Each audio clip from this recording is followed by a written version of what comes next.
Ya, baik saudara ya. Ini ada salah satu channel atau media dari Malaysia yaitu Astro Arena yang memang channel ini berbeda dengan media-media Malaysia lainnya ketika beliau membahas tentang masalah timnas Indonesia.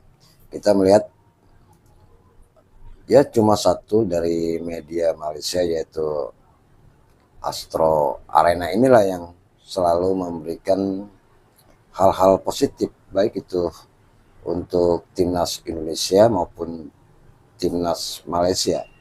Kami belum pernah mendengar ada suatu kritikan apapun ya, dari media Astro Arena ini terhadap timnas Indonesia. Bahkan media Astro Arena ini sering sekali membuat satu argumentasi yang membangun baik untuk timnas Malaysia ataupun juga timnas Indonesia. Dan kita lihat jauh berbeda dengan para influencer lain di Malaysia yang bila mana mereka membahas mengenai bola selalu saja mereka akan menyinggung dengan timnas Indonesia. Padahal memang itu tidak ada sangkut pautnya antara timnas Indonesia yang sekarang ini sedang mengikuti kualifikasi Piala Dunia putaran ketiga dengan timnas Malaysia yang saat ini ya kita lihat sedang memperjuangkan ranking saja, bukan memperjuangkan prestasi atau kualitas daripada timnas Malaysia. Jadi mereka sedang memperjuangkan ranking supaya tidak terlalu jauh dengan Indonesia, bahkan beliau bisa melewati ranking Indonesia yang kemudian dia beritakan. Pemberitaannya juga ini kebanyakan malah kemudian menyinggung Indonesia, seperti Indonesia sekarang sudah di bawah telapak kaki Malaysia dan sebagainya. Dan itulah yang kemudian membuat para netizen Indonesia yang kemudian menjadi banyak yang menyerbu para influencer itu ya. Tapi ini berbeda dengan Astro Arena, di mana beliau membahas mengenai tentang bagaimana sepak terjang timnas Indonesia yang tentunya menjadi satu-satunya wakil Indonesia di kualifikasi Piala Dunia. Coba kita dengarkan media Malaysia Astro Arena yang membahas mengenai tentang timnas Indonesia setelah menahan imbang Arab Saudi 1-1 dan kemudian menahan imbang Australia 0-0, sehingga menurut media Malaysia ini Indonesia kemungkinan akan bisa melaju lebih tinggi lagi ke depannya. Coba kita dengarkan bersama-sama. That night Justin Hubner was incredible. G. Says, who was also a monster captain. Bila aku tengok performance dia, Faiz, performance dia tak tally langsung dengan umur dia yang 24. J. Says does not look and does not play like a... Yang berada di Senayan, untuk yang berada di Jakarta, ini adalah aku rasa mungkin international break paling memorable untuk penyokong-penyokong timnas dalam beberapa tahun ataupun malahan mungkin dekad kebelakangan ini. Dua perlawanan menentang gergasi Asia, tidak ada satu pun kekalahan. Ada 2 poin yang sangat berharga dalam mereka cuba untuk mendapatkan sesuatu yang sukar dan di atas kertas agak mustahil di round ketiga kualifikasi Piala Dunia ini. Tetapi ada satu semacam semangat baru, ada satu a new good vibe lah dalam camp timnas ni, sehingga kan semua penyokong-penyokong timnas ni rally together dan menyokong pasukannya. Ada sedikit rasa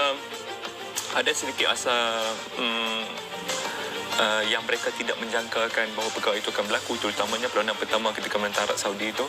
Tetapi sejurus lepas perkara itu berlaku, ia send shock waves through Southeast Asia, termasuklah kepada kita di Malaysia ini. Terkena tempiasa juga. I think what was even more astonishing adalah yang keputusan pertama. Okay. Yang kedua was incredible, tapi the first, untuk hang pergi ke Saudi, untuk hang bermain seperti itu, dan menghabiskan 90 minit dengan ada sedikit rasa kekecewaan kerana tidak memenangi perlawanan. Wah, that's incredible. Yeah. Aku sempat berbicara dengan Des Scott Hill. Okay. Des berada di situ. Dia terbang ke Arab Saudi untuk melakukan World Feed Commentary dalam bahasa Inggeris, dan dia mengatakan atmosfer, sokongan daripada penyokong Indonesia yang ada di stadium dan energi yang ditampilkan oleh timnas adalah sesuatu yang memang sangat luar biasa. Cara mereka bermain, cara mereka mendatangkan masalah, tidak ada rasa takut langsung. Kita kan pernah menyentuh bagaimana antara benda paling sukar untuk mana-mana negara Asia Tenggara dalam konteks bola sepak adalah untuk overcome inferiority complex. Kita pernah sentuh benda ni lah episod lepas kan. Dan malam itu menentang Arab Saudi, jelas Faiz, Indonesia beraksi tanpa sebarang inferiority complex. Tiada inferiority complex langsung. Mereka bermain dengan perasaan bahawa we belong here. We belong on this stage. Dan intensity itu aku yakin tidak dijangka langsung oleh Arab Saudi. Tidak dijangka langsung, because there were portions of that game yang bila aku tengok seolah-olah Mancini dan juga Arab Saudi tidak ada solusi untuk apa yang sedang dilakukan oleh Indonesia. Bila cakap macam ni aku teringat bila Sandy Walsh kan yang membuka jaringan di Arab Saudi tu, Al-Bulaihi seolah-olah terkejut kenapa dia ni boleh ada dekat sini. Kan? Aku rasa memang betul lah dia is very unexpected. Bukan bermakna Arab Saudi memandang rendah keupayaan Indonesia, tetapi mereka juga kita harus tahulah Arab Saudi ni seperti yang banyak kali saya sebut berada dalam bracket utama.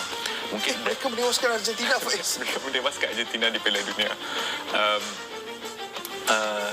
Dalam bracket utama ni, dalam bracket pertama Tier 1 bersepak Asia ni, kita boleh letak Arab Saudi bersama-sama dengan Qatar, Jepun, Korea Selatan dan kawan-kawan mereka, Iran yang regular, Australia satu lagi, yang secara regular bermain di Piala Dunia ni sebagai tier pertama. Kita tak boleh nampak. Selepas seri 1-1 di Arab Saudi, pulang ke Jakarta, bertemu dengan skuad Australia yang juga sedang sejujurnya berada dalam keadaan yang sedikit sukar kerana mereka tewas menentang Bahrain di Sydney pada minit-minit terakhir perlawanan, bolos dan tewas 0-1. Graham Arnold, ketujuh latih Australia, berada dalam situasi tekanan tinggi untuk mendapatkan keputusan. Dan ini adalah perlawanan di mana di mana Indonesia sekali lagi menunjukkan warrior-like performance untuk mendapatkan satu mata. Bila aku tengok balik dua-dua game, mungkin bagi aku the game against Saudi yang Indonesia came closest to maybe snatching a win. Lawan Australia ni ada beberapa fasa permainan di mana Indonesia lebih duduk ke belakang dan memberikan ruang. Tetapi aku nak tekankan defensive performance of Indonesia menentang Australia. This is a subject that I like. Defensive performance menentang Australia was outstanding. Penjaga gol Martin Paes. Martin Paes Gurun. Bukan Martin Paes Gurun, bukan. Martin Paes. Outstanding lawan Arab Saudi, melakukan that incredible save. Dan kali ini di laman sendiri at least 3 world class save in that 90 minutes untuk deny Australia. Gandingan Justin Hubner ni aku tahu Indonesian fans are very torn about him. Ada yang sangat menyukai dia, ada yang berpendapat dia terlalu agresif dan terlalu rash. Decision making itu masih belum matang sepenuhnya, dan dia sentiasa meletakkan diri dalam posisi di mana boleh mendapat layangan kad ataupun boleh memberikan foul dalam crucial position. Tapi that night Justin Hubner was incredible. Dia memenangi. Ini game lawan Australia. Lawan Australia, he won so many aerial duels. Dia memenangi so many ground duels. Dia melakukan pelbagai jenis clearance, blocks, dan perkara yang sama juga boleh hang katakan tentang J.H.S, who was also a monster captain. Bila aku tengok performance dia, Faiz, performance dia tak tally langsung dengan umur dia yang 24. J.H.S does not look and does not play like a 24-year-old. He looks and plays like a seasoned veteran. And he speaks like a seasoned veteran. Hang tengok dia punya speech dekat Ultras Garuda, goosebumps. Aku ada di minggu pembukaan ataupun perlawanan kedua aku rasa Serie A itu ada sahabat daripada Indonesia bagi tahu yang Faiz, kalau free tengoklah game ni. Game di mana Venezia sudah pun kembali di Serie A dan JZ memulakan perlawanan tersebut. What a player. Dia macam ni Kish, kita beruntung ada Dion Kus, a ball playing defender yang boleh switch ke banyak posisi. Tetapi untuk ada seorang ball playing defender pada masa Indonesia ada bola, dia boleh jadi a ball playing defender. Tapi masa Indonesia tiada bola dan dalam perlawanan yang you are expected to hold to the ball, inilah dia boleh jadi monster. Dia boleh jadi satu wall untuk Indonesia kan. Tapi gandingan dia bersama-sama dengan Hubner dan juga Rizky Ridho Ramadhani bersama-sama dengan Martin Paes di belakang, pada hari ini inilah satu unit ataupun satu department yang harus diberikan bunga lah pada hari tersebut. Tak mudah. Aku tengok GBK Gelora Bung Karno was bouncing from the first minute. Daripada nyanyian lagu Indonesia Raya. Aku tengok muka pemain-pemain Australia dah blank kejap bila Indonesia Raya dimainkan. Tapi lepas lagu Indonesia Raya, mereka ada nyanyikan satu lagu lagi, tapi penyokong je yang nyanyi. Yang Indonesia Tanah Air Beta. Aku lupa tajuk dia. Tapi kita dah pernah merasai pengalaman tersebut. Bukan mudah sebab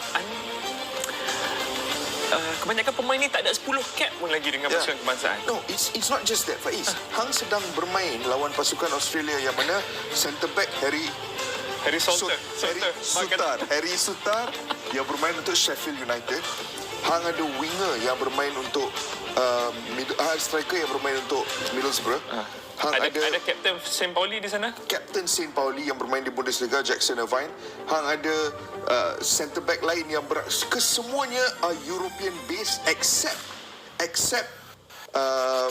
left back Aziz Behich yang bermain untuk. Ya, jadi itu saudara ya, satu channel atau media Malaysia yaitu Astro Arena.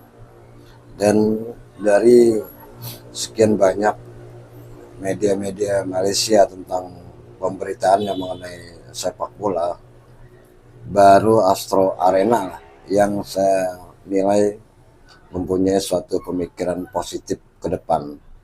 Mereka tidak pernah menyinggung Indonesia, sepak bolanya rendah rankingnya, kemudian bisa menyalip Malaysia, kemudian Malaysia bisa menyalip Indonesia. Mereka sama sekali tidak pernah membahas mengenai ranking. Bahkan Astro Arena ini membayangkan jika Arab Saudi selaku raksasa di Asia kemudian bisa ditahan imbang dengan Indonesia, tentunya dengan ranking yang begitu jauh. Demikian juga dengan Australia, di ranking 24 kemudian bisa ditahan imbang oleh Indonesia. Jadi memang media ini bukan media provokator. Jadi mereka melihat ke depan secara positif tentang persepak bolaan Indonesia, dan juga membawa supaya ini ada impact baik untuk timnas Malaysia. Melihat prestasi yang sedang dijalankan oleh Indonesia untuk kualifikasi Piala Dunia, mereka sangat respect sekali. Dan juga beliau mengatakan bahwa infaknya kepada tim-tim di kawasan Asia Tenggara termasuk Malaysia, Thailand, Vietnam, kemudian tim-tim lainnya terhadap kemajuan daripada timnas Indonesia. Kita menyambut baik ya, tentunya kalau ada channel-channel atau media-media yang seperti ini, ya kita akan menyambut sangat baik tentunya masyarakat Indonesia. Namun pada para influencer lain seperti di Malaysia, di TikToker dan sebagainya, memang ini jauh berbeda. Jadi cara penyampaiannya ini jauh berbeda. Mereka terlalu ingin membawa nama Indonesia ke dalam medianya supaya memang ya kita tahu apakah memang mereka ingin mendapatkan banyak dukungan dari para netizen Indonesia dengan banyaknya hujatan, mereka tentunya akan banyak mendapat seolah-olah tontonan yang lebih banyak dari masyarakat Indonesia ya. Tetapi sebetulnya masyarakat Indonesia itu sebetulnya tidak pernah merasa terganggu dengan Malaysia, karena memang kita sudah jauh berbeda ya. Kita sedang menuju proses ke Piala Dunia, sedangkan Malaysia mungkin mereka akan menuju proses Piala Asia yang akan datang.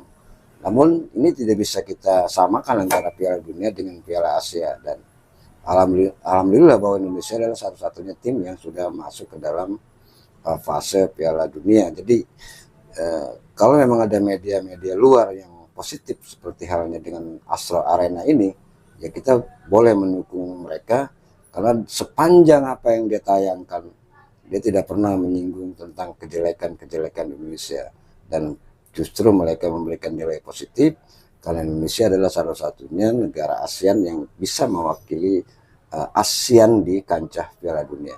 Nah, bagaimana menurut pendapat Anda dengan media Astro Arena dari Malaysia ini? Silakan Anda tulis di kolom komentar di bawah ini. Terima kasih. Wassalamualaikum warahmatullahi wabarakatuh.